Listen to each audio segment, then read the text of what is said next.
मैं बता दूं आपको कि 1985 में मेरी पहली फिल्म सुर्खियां रिलीज़ हुई थी। और उसके बाद में लगातार अंधेर गर्दी, return of joule thief, Bharat भाग्य विधाता, इट्स रॉकिंग, दर्द डिस्को, रियासत, वाई किल्ड गांधी, ये सारी फिल्में रिलीज़ हो चुकी हैं। इनके अलावा दो बड़ी डॉक्यू ड्रामास हैं, एक ओशो के ऊपर मेरा सपना मेरा भारत, और एक फिल्म उद्योग में एक स्ट्राइक हुई थी 1986 में, उस पर एक मैंने डॉक्यू ड्रामा बनाया था। ऐसे करके 10 फिल्में मेरी अब तक दर्शकों के सामने आ चुकी हैं। और मेरी 11वीं film fire of love red, ये अगले हफ्ते 24 नवंबर को दर्शकों के मनोरंजन के लिए आ रही है।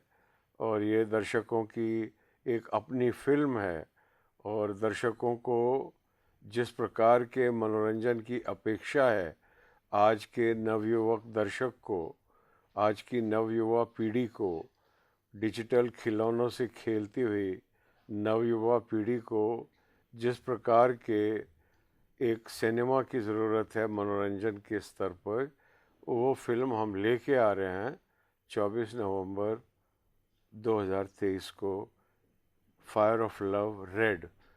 तब टाइगर 3 का तीसरा हफ्ता चल रहा होगा, और हमारी फिल्म रिलीज़ होने के एक हफ्ते के बाद एनिमल आ रही है रणबीर कपूर जी की, और सैम बहादुर आ रही है विक्की जी की।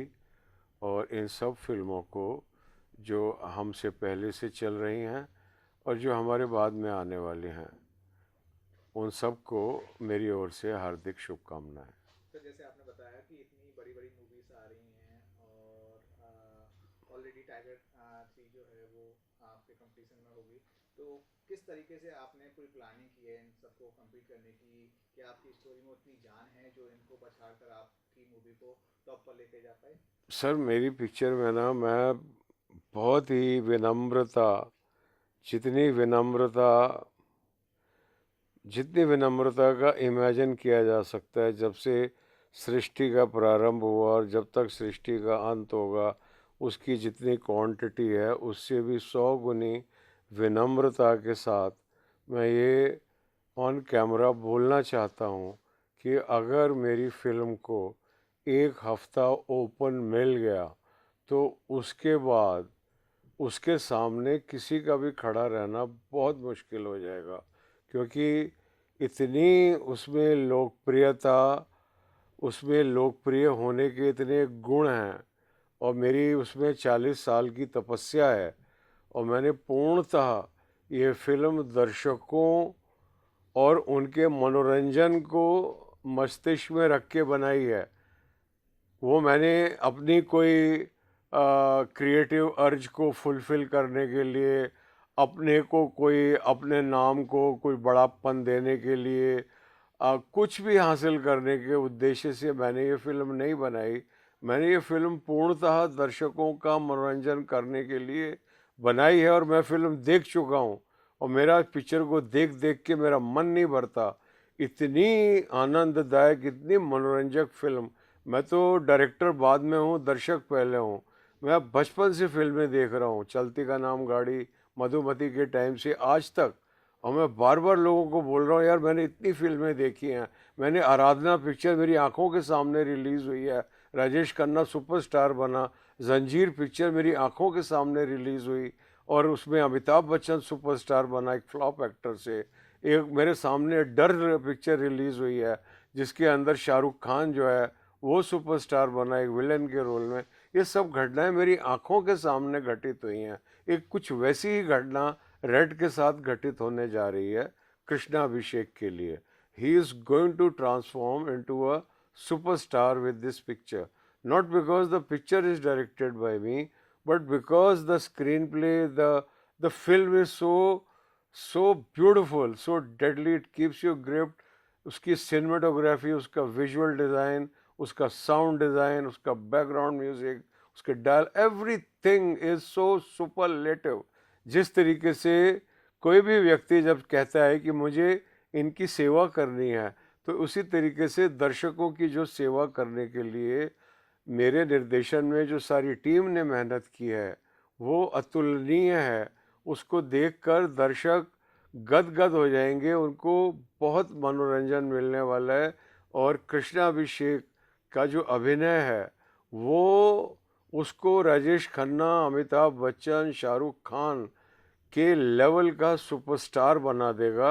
एक्चुअली जो कैरेक्टराइजेशन है वो उस तरीके का है कि ये रोल इन्हीं प्रकार के किसी अभिनेता द्वारा ही प्ले किया जा सकता था। उसने बहुत सक्सेसफुली प्ले किया। उसका परिणाम ये निकल के आने वाला है कि he is going to turn into a superstar overnight. Friday को पिक्चर रिलीज हो रही है 24 तारीख को। 26 नवंबर तक कृष्णाभिषेक अगला सुपरस्टार डिक्लेयर हो चुका होगा। तो जैसे आपने कृष्णा अभिषेक का जिक्र किया, हम लोगों को प्रमोशन में काफ़ी कम देख रहे हैं, उसका कोई रीज़न आप बताना चाहेंगे? उसका मैं रीज़न ये बताना चाहूँगा कि सर आप तो बच्चे हो, आप अभी पैदा हुए, लेकिन मैंने आराधना का कोई प्रमोशन नहीं देखा, मैंने जंजीर का कोई प्रमोशन नहीं देखा, मैंने डर का कोई प्रमोशन नहीं देखा। ये हम बाद में जाएंगे प्रमोशन के ऊपर, ये किसने चालू किया क्या है। एक्चुअली मुझे ये पता नहीं क्यों मैं फिल्म इंस्टीट्यूट से निकल के आया हूँ, लेकिन उस सब बात की मुझे ऐसा अंदर से एज ए क्रिएटिव आर्टिस्ट मुझे ऐसा महसूस हुआ कि फिल्म के अंदर एक कुछ क्वालिटी होती है। आज से नहीं, दोस्ती पिक्चर होए, पारसमनी पिक्चर होए, उसका किसी ने ट्रेलर नहीं देखा, प्रमोशन नहीं, पर उसके प्रति दर्शक आकर्षित होता है। कोई फिल्म के अंदर ना कोई मिस्टीरियस क्वालिटी होती है, और वो मैं सोचता हूँ कि उसको कितनी सिंसियरिटी के साथ में, और दर्शकों को सबसे बड़ा जो सिनेमा का जो सबसे बड़ा लिमिटेशन है वो ये है कि उसका जो असली बॉस है वो शूटिंग पे कभी मौजूद नहीं रहता। मुझे शूटिंग पे फाइनेंसर मौजूद रहेगा, प्रोड्यूसर मौजूद रहेगा, सुपरस्टार मौजूद रहेगा, और निर्देशक जो है वो इनकी ही सेवा में लगा रहता है निरंतर पिक्चर बनाते हुए।